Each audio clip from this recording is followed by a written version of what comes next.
poner tu granito de arena. Dale por Venezuela. Actívate. En la unión está la fuerza.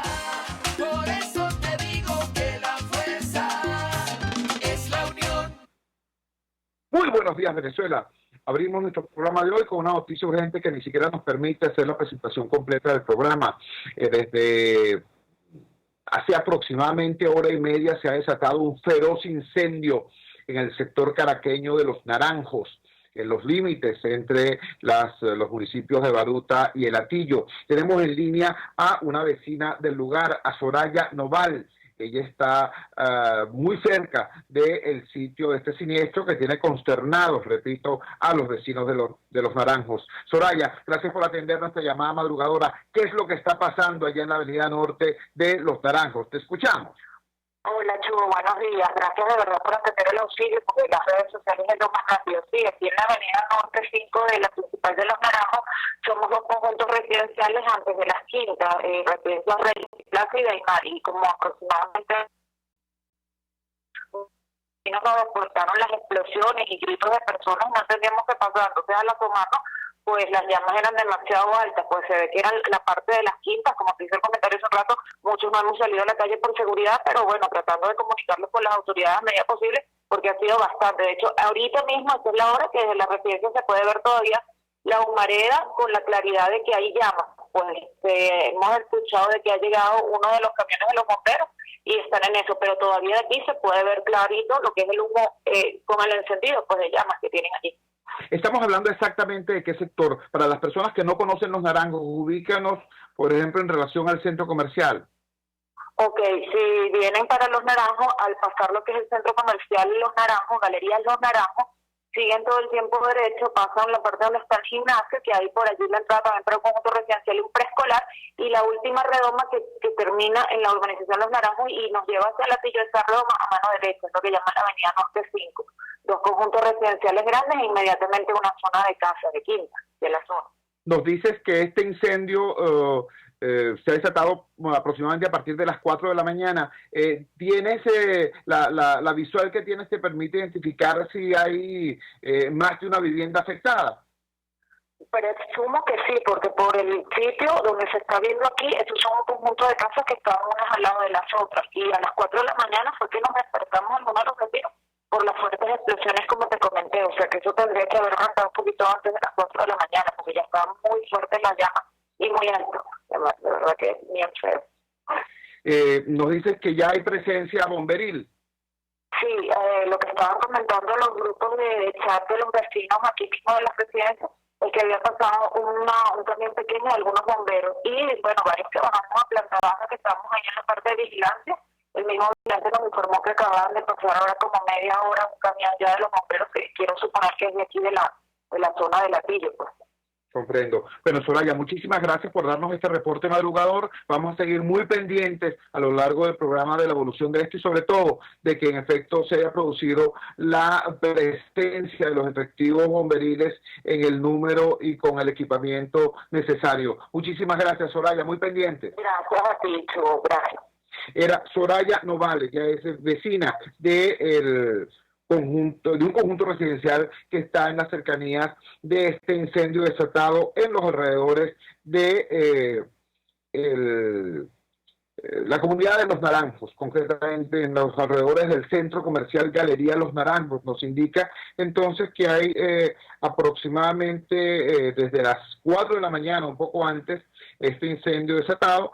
El primer contacto que hicimos vía telefónica, también con otro vecino de la zona, con César Aguirre, nos decía que son varias las casas que pudieran estar afectadas y ciertamente nos indicaba que las explosiones habían no molestado, porque no es la expresión exactamente, habían alarmado a la ciudadanía. Presumen que estas explosiones tengan que ver con el suministro, el mecanismo de suministro de gas doméstico a las viviendas afectadas por este incendio. El llamado entonces es a mantener la calma, por supuesto, y también a a instar a los efectivos bomberiles a que sean presentes en este espacio urbano. Repito, Avenida Norte 5, urbanización Los Naranjos, acá en los límites entre Baruta y El Hatillo, una situación ciertamente complicada. Como complicada es la situación del Parque Nacional El Ávila. Como ustedes saben, el gobierno, régimen del señor Mauro Moro,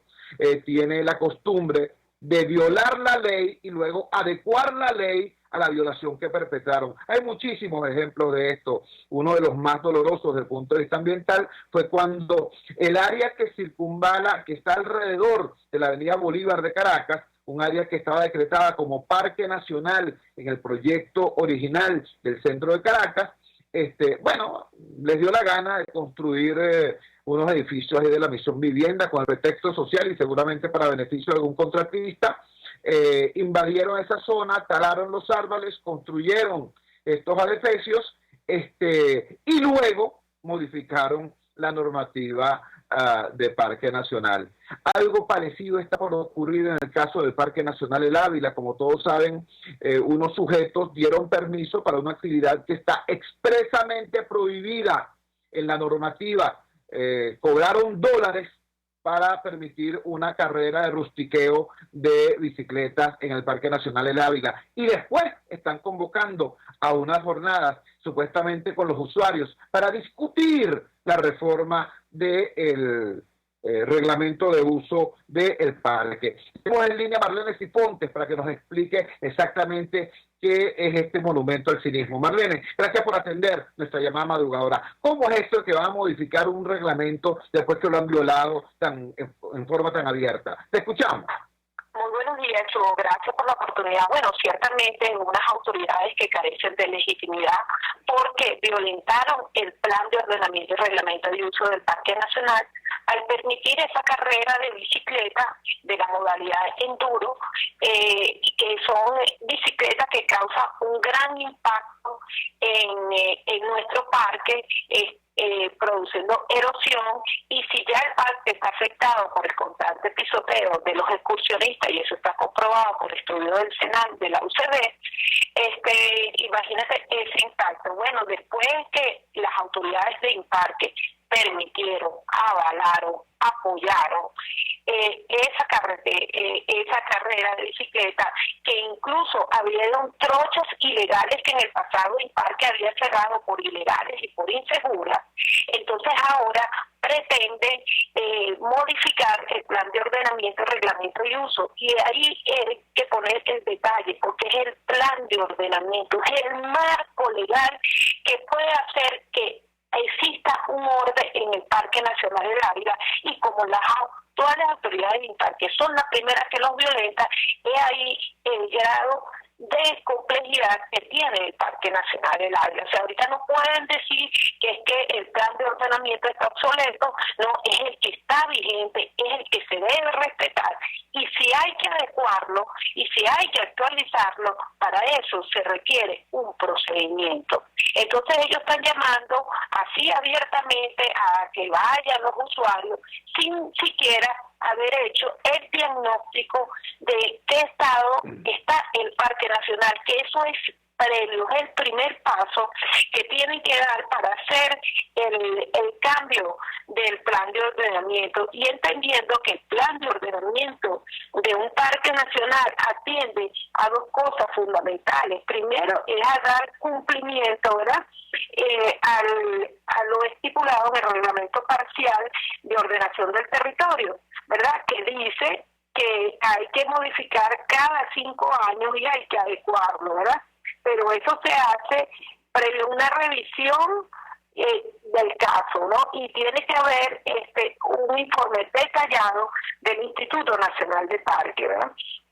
Y eso no se ha hecho porque lo primero que hay que hacer, ¿verdad?, es establecer cómo están los linderos, cómo están las comunidades que viven, que hacen vida en el Parque Nacional. También se tiene que determinar, porque puede ser que ya ahorita no se conserven los mismos linderos, pero eso tiene que hacer un diagnóstico previo a eso. Sin eso no se puede hacer. ¿Cómo tú pretendes cambiar el plan de ordenamiento, reglamento ordenamiento y uso si no tiene la visión de cómo se encuentra el parque. Y eso lo sabemos, que el parque está siendo afectado por varios flancos. O sea, tenemos las obras del teleférico que están afectando, los mismos impactos que tienen varias picas del parque, ¿verdad? Porque si no hay mantenimiento, otra por también el accionar de los montañistas, como dije anteriormente. Entonces tiene que haber ese análisis y eso no se ha hecho. Entonces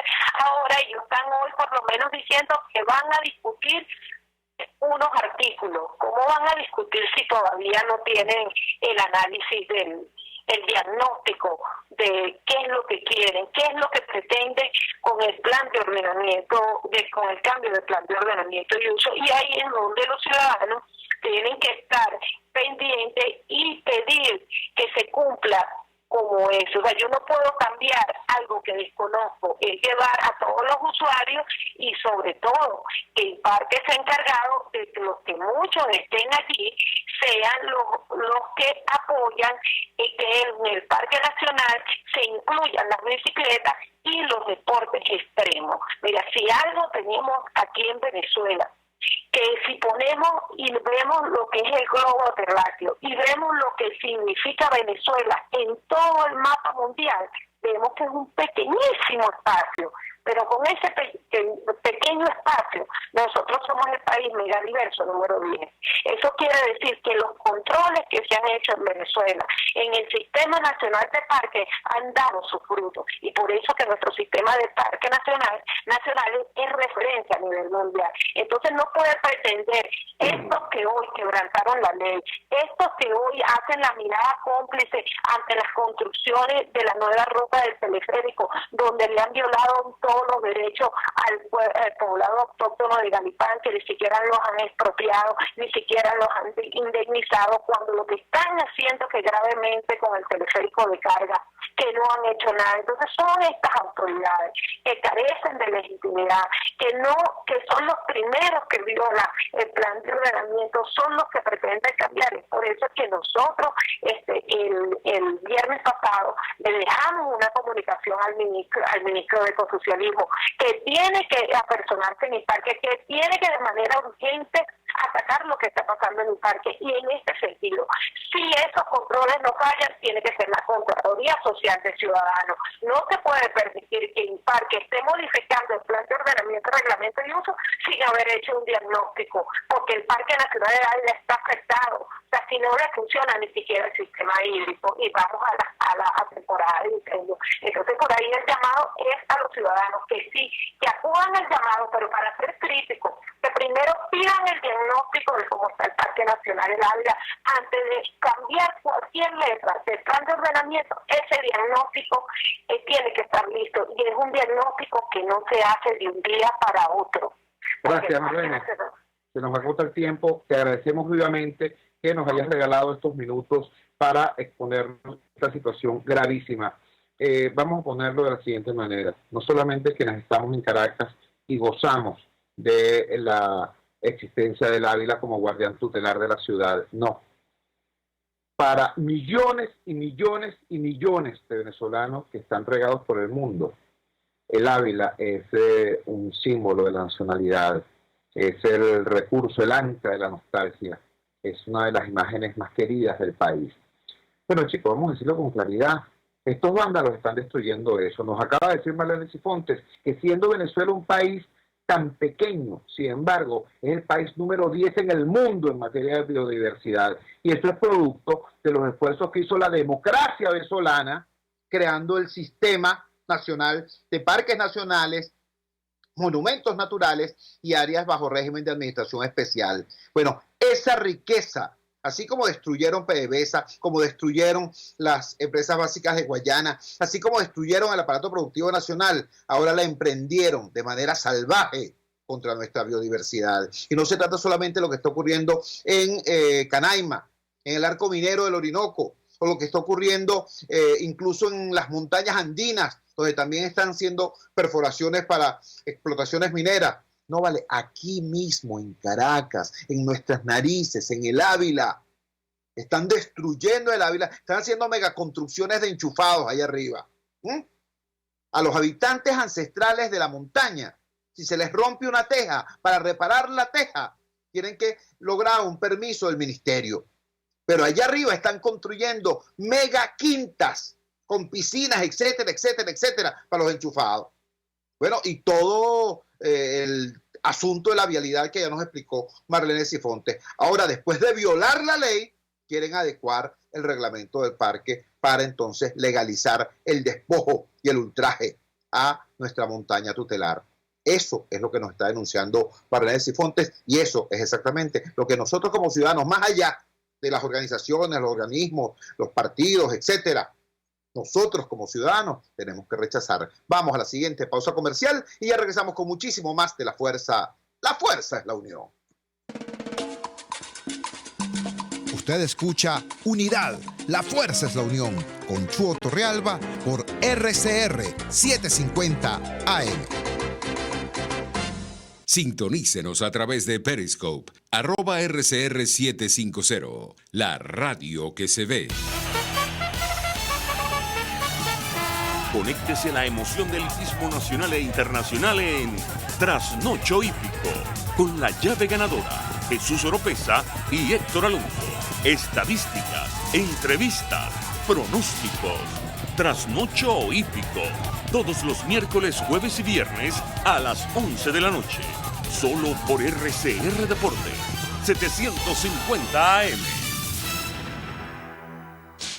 En RCR somos vanguardia.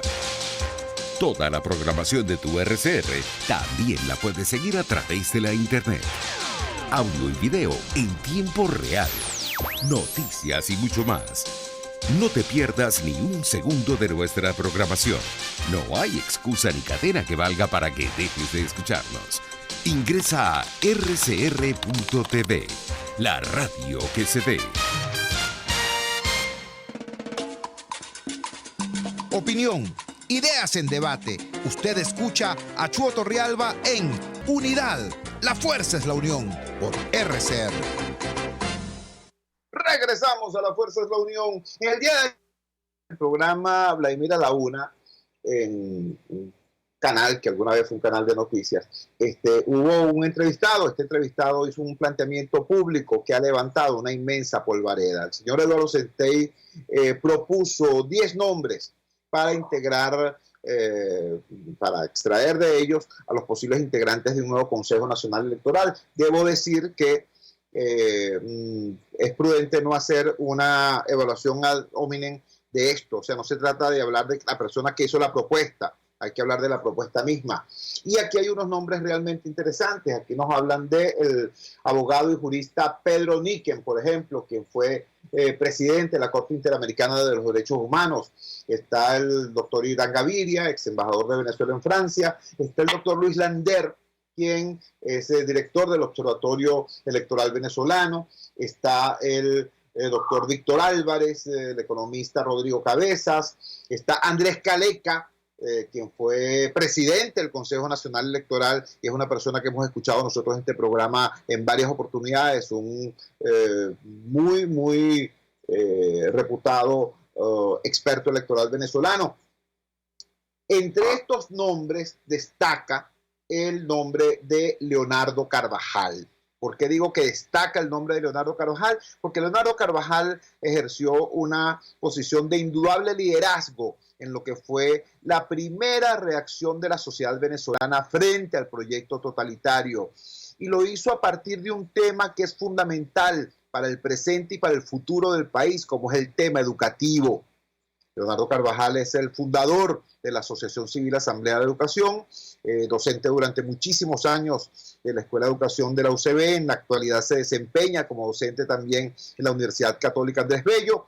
Y repito, esta organización que él fundó generó una red de veedores electorales, que es una de las organizaciones de veeduría electoral nacional más importantes. Por eso digo, su nombre es evidente que tendría que estar entre las individualidades evaluadas para integrar un consejo electoral que sea confiable para todos. Y lo tenemos en línea precisamente en este momento. Leonardo, gracias por atender nuestra llamada madrugadora. Más allá del tema de esta postulación, ¿cuál es tu opinión sobre el tratamiento que hasta ahora se le ha dado al tema electoral en el debate político? Te confieso que al principio yo me alegré cuando fue incluido el tema en la agenda de la Asamblea Nacional, pero luego esto ha caído en un forcejeo que no sé si augura buenos resultados. Te escuchamos. Buenos días, Chu y amigos oyentes. Yo pienso que efectivamente el proceso que se tiene que desencadenar y desarrollar en el ámbito de la Asamblea Nacional tiene un importante retraso y hay que buscar la manera de aligerarlo. Entonces, ¿qué es lo que pienso yo que deseamos la mayoría de los venezolanos? Tener un nuevo Consejo Nacional Electoral en los próximos meses y tenerlo hecho, elaborado como Dios manda. Y como Dios manda es como dice la Constitución. Y la Constitución en ese punto tiene una sabiduría cuando plantea que tiene que ser por 2/3 partes o un poco más de su organización. Esa realidad se ha roto desde hace al menos una década.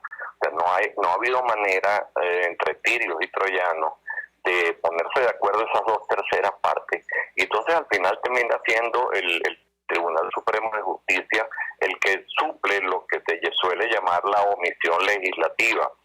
Y eso no es conveniente porque todos sabemos que a su vez ese Tribunal Supremo de Justicia está abiertamente cegado desde el momento en que cambió de 20 a 32 miembros, etcétera, etcétera. Entonces, primera cosa muy importante para los venezolanos queremos resolver este inmenso, este agobiante conflicto de una manera pacífica, de una manera electoral, y un punto de destranque del juego para que el juego pueda comenzar a andar en otros rieles es un nuevo Consejo Nacional Electoral y elegido por consenso de un poco más de 2/3 partes. Si se pudiera de la totalidad pues de la Cámara, mucho mejor. En segundo lugar, a mí me parece muy, muy, muy importante el que la observación de la Unión Europea y de la OEA que llegó en Venezuela hasta el año 2006, no tenemos que olvidarnos de eso. O sea, esa OEA que está observando ahora y auditando en Bolivia y en otros países, esa OEA estuvo viniendo a Venezuela. Recordemos que César Gaviria, su secretario general, vivió en Caracas aproximadamente 10 o 11 meses en el año 2002-2003, y eso fue útil para todos, para canalizar y para, digamos, a ayudar con esa veeduría y con esa cierta mediación a que el conflicto que teníamos no llegara a mayores niveles de gravedad. Entonces, una observación de la OEA y de la Unión Europea en todo el proceso previo, en el día de las votaciones, en los escrutinios. Y una tercera cosa muy importante, hay un montón de partidos políticos inhabilitados. Entonces, tiene que haber un plazo y un plazo perentorio. Esto no puede ser eterno, ni las habilitaciones ni las inhabilitaciones tienen por qué ser eternas. Entonces, perfecto, bueno, hace tiempo que no lo pudieron hacer. Tiene que abrirse un plazo muy rápidamente para que los partidos puedan, por la vía de las firmas de los ciudadanos, habilitarse. Yo de esos 3 requisitos: nuevo Consejo Nacional Electoral, elegido sensatamente, elegido en la medida de lo posible por consenso, observación de la OEA y de la Unión Europea, y plazo para inscribir nuevos partidos como requisitos básicos, y para mí al menos suficiente, porque yo no estoy pidiendo exquisiteces, porque como decía aquel secretario general de AD, no vivimos en Suiza, no somos suizos, y entonces tenemos que buscar las condiciones suficientes. Y la cuarta, por supuesto, desde el punto de vista de quienes queremos una alternativa, un cambio, la cuarta condición la tenemos hace rato, que una inmensa mayoría con ganas de expresarse para cambiar de gobierno. Estamos conversando con Leonardo Carvajal. Leonardo Carvajal es un docente venezolano, fundador de la Asociación Civil Asamblea de Educación y un luchador a carta cabal, pues, de la causa del pueblo venezolano por el rescate de la democracia en nuestro país. Leo, hay signos que pudieran leerse como contradictorios en el accionar de los actores políticos. Por un lado, cuando el PSUV regresa con su fracción parlamentaria a la Asamblea Nacional, por supuesto, eso es algo digno de ser visto en forma positiva, porque es un paso en función de la reinstitucionalización del país. Pero luego, cuando el mismo PSUV dice, esta Asamblea sigue en desacato, así que el nuevo CNE va a ser electo por el Tribunal Supremo de Justicia, va a ser designado por el TSJ de Michael Moreno, eso es en efecto obviamente un paso atrás. Lo mismo ocurre con el otro actor político. Cuando la Asamblea Nacional, la mayoría democrática en la Asamblea Nacional, abre el proceso para la instalación del comité de postulaciones, todo el mundo se alegra. Después hay una expresión del presidente de la Asamblea Nacional y presidente encargado, Juan Guaidó, diciendo que el Consejo Nacional resultante de ese proceso sería para realizar elecciones una vez que estemos en democracia, una vez que hayamos salido de Maduro, sin precisar en forma alguna de qué forma se sale de Maduro. ¿Cómo evalúas tú esos avances y retrocesos, esa especie de danza contradictoria de los factores políticos? Mira, yo creo que no sé si sea exactamente una constante, pero creo que unas cuantas veces en esta conflictiva historia nuestra de estos 20 años, hemos visto al gobierno que en situaciones críticas, complicadas para el gobierno juega a dos bandas, juega a izquierda y a derecha, juega a moderado y juega a radical. Y eso al gobierno le ha servido muchas veces, o sea, cuando convocó la Asamblea Constituyente, saltándose por encima de montones de normas constitucionales, pero de la primera semana, pues Maduro dijo claramente que la mitad iban a ser electos de los diputados, iban a ser electos por el sistema tradicional, y la otra mitad de una manera corporativa. Por supuesto, eso era simplemente para espantar a la oposición, cuando la oposición a las menos de 24 horas dio la espantada, o sea, dijo que no iba a ir de ninguna manera, etcétera, etcétera. A la semana, tranquilito, cuando de verdad convocaron, cuando Maduro propuso al CNE las condiciones, ya no era mitad y mitad, ya eran 2/3 partes a 1/3 parte. Entonces el gobierno juega para atrás y para adelante y lo tiene calculado. Y bueno, le ha servido. En cuanto a la oposición, a mí me parece que jugando con un enemigo tan complicado, tan peligroso y tan astuto, realmente no conviene apartarse de la ruta de la sensatez. Si la ruta de la sensatez, si la ruta que quiere la mayoría de los venezolanos, esos mismos que elegimos a estos diputados, es una vía pacífica, una vía electoral.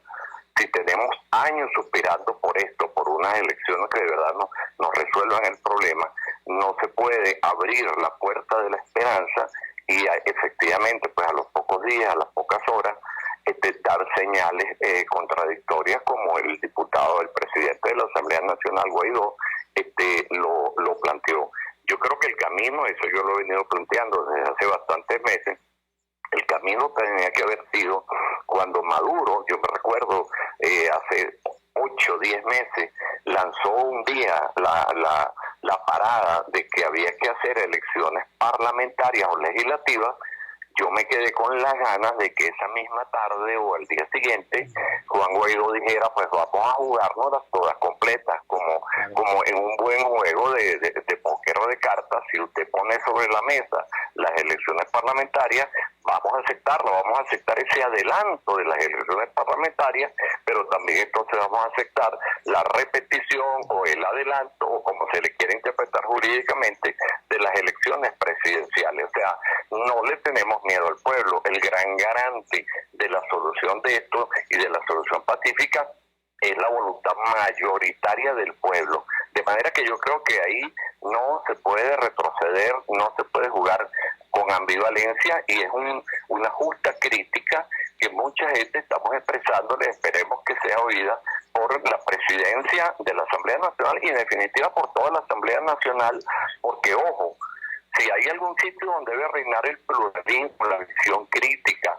las posiciones, aunque sea dentro del mismo campo, pero al menos los matices críticos, tiene que ser en la Asamblea Nacional. La Asamblea Nacional no puede tener un dueño igual que el Estado venezolano no puede tener un dueño. Esa mala costumbre que Chávez implantó aquí, nosotros tenemos que desterrarla. Leonardo, te agradecemos vivamente que nos hayas regalado estos minutos y vamos a seguir conversando en las semanas que vienen sobre este tema ciertamente fundamental. Un gran abrazo. Gracias a ti, Chugo. Otro. Era Leonardo Carvajal, el profesor Leonardo Carvajal, repito, fundador de la Asociación Civil Asamblea de Educación, líder de aquella gesta que en los tempranos años 2000 libró la sociedad venezolana. Fue la primera confrontación de la sociedad venezolana contra el proyecto autoritario bajo la consigna de "con mis hijos no te metas". Su nombre fue mencionado como uno de los posibles integrantes del nuevo Consejo Nacional Electoral. Nos lanza estos alertas, ¿no? Dice, no es posible abordar una situación tan delicada y tan compleja como esta en un marco de contradicciones. Hoy abre una puerta de esperanza, mañana la vuelvo a cerrar o la entorno. Es necesario que haya consistencia y coherencia en este propósito, que por cierto tiene el apoyo mayoritario, de acuerdo a todas las encuestas que se han realizado en el país, de acuerdo a todos los sondeos de opinión. La inmensa mayoría del pueblo venezolano quiere salir del régimen mediante un expediente pacífico, democrático, electoral. Y si ustedes se ponen a ver, si ustedes registran los documentos, todos los documentos de los países que apoyan desde el exterior la lucha del pueblo democrático venezolano, todos, desde Elliot Abrams, representante del presidente Trump, hasta el Grupo de Lima, pasando por la Unión Europea, pasando por el gobierno de Canadá y por supuesto por el Reino de Noruega, todos esos actores están abogando no por un quiebre, no por un golpe de Estado, no por una invasión extraterrestre, sino por una solución política pactada, negociada, que permita acceder a una elección competitiva. Si el pueblo venezolano lo que quiere es eso, una solución pacífica, si la comunidad internacional plantea eso, una solución pacífica, entonces, ¿cuál es el papel del liderazgo democrático? Luchar por ello. No estamos diciendo que sea fácil, sabemos que enfrentamos a un adversario tramposo que a su vez está consciente de que cualquier elección libre que se produzca en Venezuela la van a perder. Por eso es que es tan complicado, por eso es que es tan difícil. Ahora, si frente a esa dificultad o a esa dificultad se le agrega la propia incoherencia de este lado, entonces la situación se agrava. Y mientras esa situación política se agrava, el país está literalmente pereciendo en virtud de la emergencia humanitaria compleja, en virtud de la crisis económica, en virtud de que sobrevivir en este país es cada día más difícil. Esa es la situación. Vamos a la siguiente pausa comercial y ya regresamos con muchísimo más de La Fuerza. La fuerza es la unión. Les estamos presentando Unidad. La fuerza es la unión. Solo por RCR 750 AM. Puedes seguirnos en nuestras redes sociales. En Twitter, @RCR750. La radio que se ve. En la crisis se encuentran las oportunidades. Aquí en Sin Estrés se las mostramos con invitados especiales que nos regalan sus experiencias por una Venezuela mejor. Cada tarde, de lunes a viernes a las 3, desde el emprendimiento, la educación, la salud y el entretenimiento. Por nuestra calidad de vida se nos hace necesario tomar un respiro del agobio diario, dedicar unos minutos a la salud mental y emocional para vivir sin estrés. Sin Estrés, de lunes a viernes a las 3 de la tarde por RCR 750 AM y RCR.tv, la radio que se ve. RCR 750 AM, porque lo bueno une.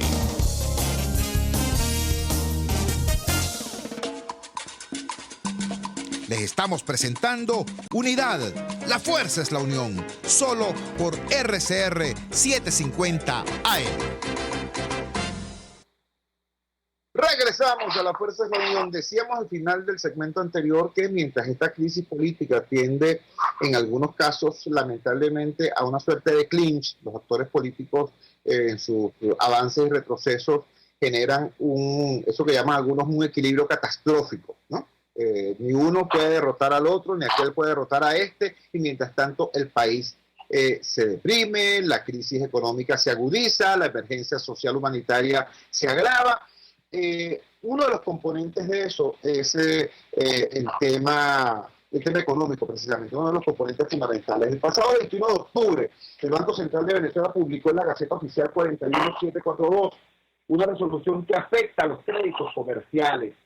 Esta categoría abarca 2/3 del total de los préstamos porque, entre otros ámbitos, incluye el financiamiento al comercio y los créditos de corto plazo a empresas o particulares. Usted dirá, ajá, todo eso suena muy técnico. ¿Cómo eso me impacta a mí? Pues le impacta de manera directa. Estamos hablando de una resolución mediante o a partir de la cual los préstamos al comercio se calculan en dólares.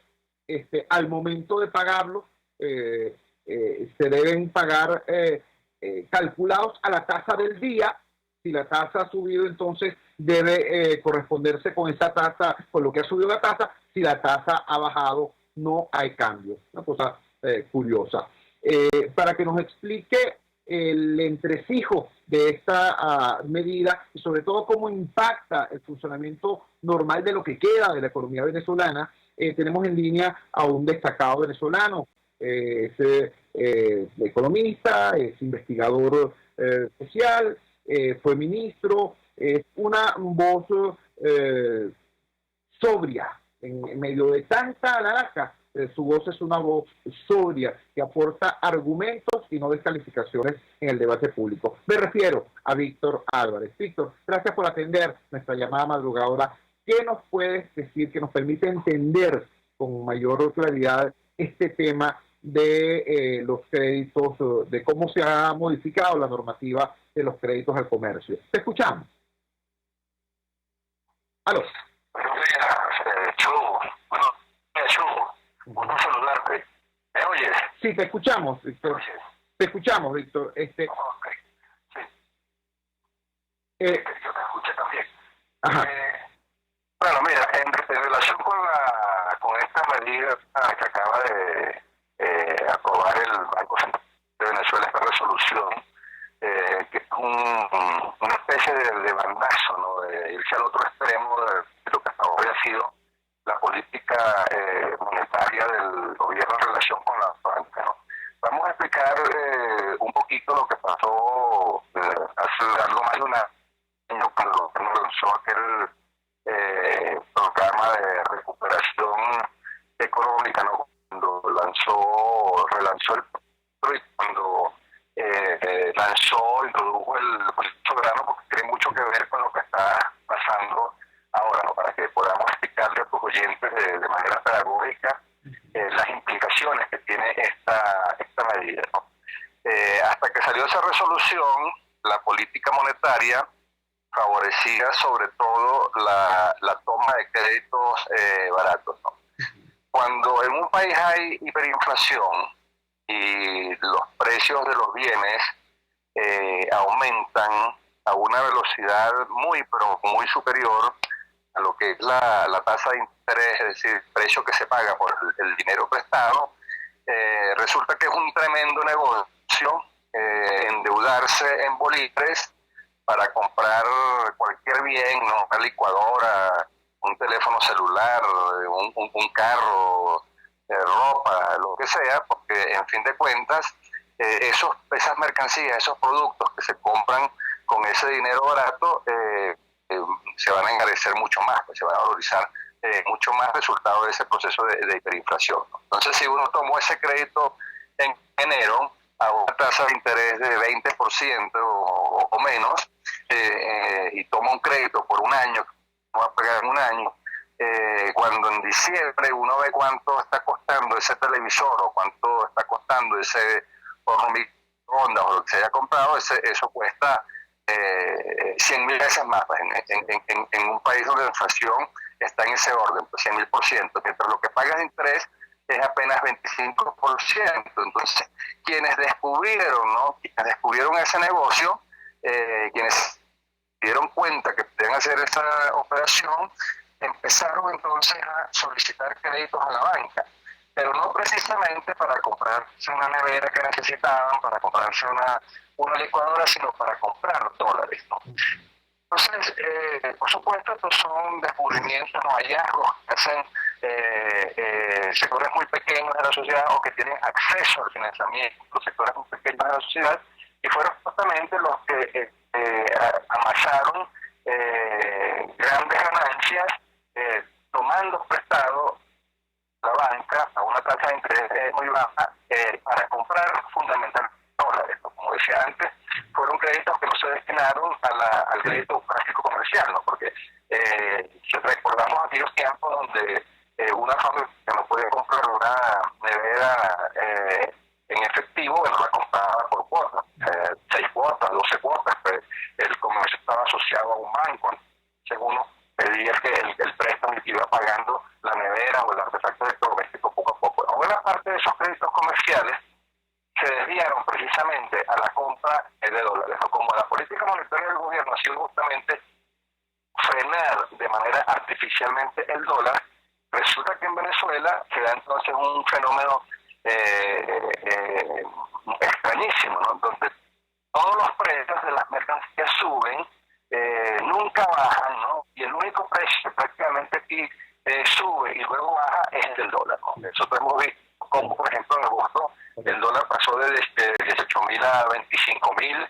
Vimos ahorita recientemente como después de haber caído otra a 18.000 volvió a trepar a la tasa de cambio oficial, pues a 23.000, 24.000, ¿no? Y eso es resultado, ¿no?, de esos movimientos especulativos en el mercado cambiario. Entonces, por supuesto, eso viene afectando tremendamente el activo de los bancos, ¿no? Porque tengamos en cuenta que para un banco, cuando uno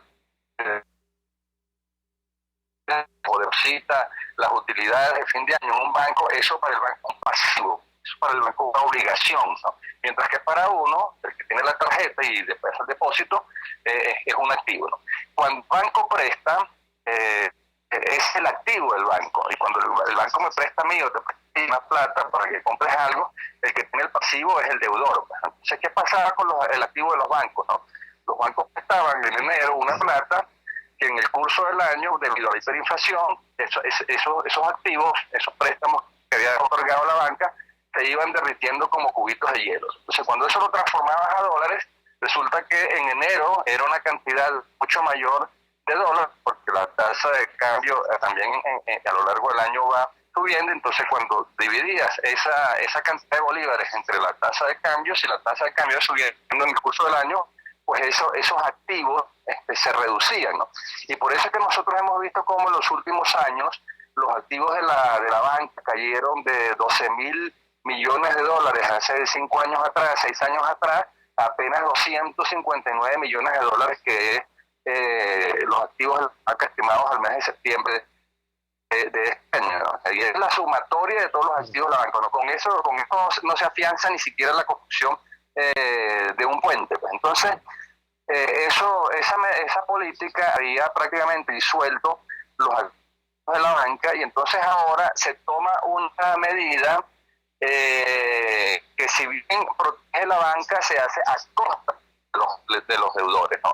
Pensa de los deudores, sobre todo de los que toman créditos comerciales que realmente lo necesitan, ¿no? Porque una cosa es el especulador, una cosa es aquel que descubrió este jugoso negocio y comenzó a pedirle a la banca créditos con un pretexto comercial, y finalmente lo destinó a la compra de dólares baratos para después venderlos más caros, ¿no?, cuando el dólar subiera. Y otra cosa muy distinta es el pequeño y mediano comerciante, el que tiene una pequeña y mediana empresa, un almacén, una librería, un taller mecánico, que necesita ese préstamo, comprar herramientas para reponer su inventario de mercancías, los libros que vende, que al tomar ese crédito con esta nueva medida corre un enorme riesgo, y es que como el crédito está indexado según vaya evolucionando la tasa de cambio, es decir, si a mí me dieron un crédito hoy y la tasa de $1 y la tasa de cambio está en 1.000 bolívares, yo al banco le debo 1.000 bolívares. O sea, si el banco me prestó 1.000 bolívares y la tasa de cambio es de 1.000 bolívares por dólar, eso es lo que yo debo, 1.000 bolívares equivalente a $1. Pero si hay caen los precios del petróleo, o o hay un evento en el mercado cambiario y ese dólar sube a 2.000 bolívares o 3.000 bolívares o sube a 5.000 bolívares, o sea, yo le sigo debiendo al banco el mismo dólar que me prestó, pero resulta que ese dólar ya no equivale a 1.000, vale a 5.000. Entonces, en términos de bolívares, ese comerciante puede sobreendeudarse. No tendría problema, no correría riesgo alguno aquel comerciante que factura en dólares, que cobra en dólares. El gran riesgo lo tienen los comerciantes que facturan en bolívares, porque están obligados por la ley, porque tienen una máquina fiscal donde tienen que pasar permanentemente la tarjeta o el pago para emitir una factura, que el ingreso lo reciben tremendamente afectado, porque si el dólar se dispara, como el crédito está indexado en términos de bolívares, también va a aumentar entonces la masa de bolívares que debe, y los montos pueden ser astronómicos y la deuda puede hacerse impagable, ¿no? Ese es el gran riesgo que hay en esta medida. Víctor, te agradecemos vivamente porque la explicación transparente que nos has dado nos permite como ciudadanos ubicar el cómo y el por qué se llega a esta medida que, como tú bien dices, para proteger a la banca, entonces termina castigando vivamente al deudor, es decir, al ciudadano. Muchísimas gracias, Víctor. Buenos días. Siempre a la orden. Feliz día para todos. Era la palabra, como ya les había dicho, reposada, serena, de Víctor Álvarez. Víctor Álvarez es economista, el Premio Nacional de Ciencias. Por su trabajo de investigación en libros publicados ha recibido 2 veces la mención honorífica del Premio Internacional Libertador del Pensamiento Crítico, la Orden Arturo Michelena y el Premio Municipal del Pensamiento Político. Es investigador, es consultor, conferencista y tiene una larga trayectoria en gerencia pública. ¿Qué nos está diciendo? Mira, hubo un grupo de personas que tenían 2 cosas. Tenían acceso a información privilegiada y tenían acceso físico a la divisa. Esas personas hicieron un negocio con la inflación, con la hiperinflación. Invirtieron la hiperinflación en una bicicleta para ganar grandes cantidades de dinero. Por supuesto, no estamos hablando del hijo de vecino, no estamos hablando de X ciudadano, estamos hablando de eso que el folclore político llama los enchufados, la gente que tenía la conexión necesaria para acceder a la información o acceso físico a la divisa. Bueno, resulta que supuestamente para defender entonces a la banca, en vez de dirigir sus medidas contra los cazadores de renta, contra los especuladores, contra los corruptos, es decir, contra los enchufados, es como decir contra ellos mismos, pues no lo iban a hacer. Entonces dirigen sus baterías contra el ciudadano, contra el comerciante honesto, contra aquel individuo que necesita que la banca exista. ¿Y qué es la banca, chicos? La banca es un intermediario financiero, esa es su razón de ser. La banca existe para prestar, no para guardar. ¿Entiendes? Ahora, cuando tomas una medida como esta, encareces tremendamente el riesgo, elevas tremendamente el riesgo que corre todo aquel que solicite un préstamo al comercio. ¿Y eso quién lo paga? Lo paga el consumidor final. Por eso es que la tarjeta de crédito que usted tiene en el bolsillo ya no le sirve ni siquiera para comprar una chuchería en la calle. Vamos a la siguiente pausa comercial y ya regresamos con muchísimo más de La Fuerza. La Fuerza es la Unión. Les estamos presentando Unidad. La Fuerza es la Unión. Solo por RCR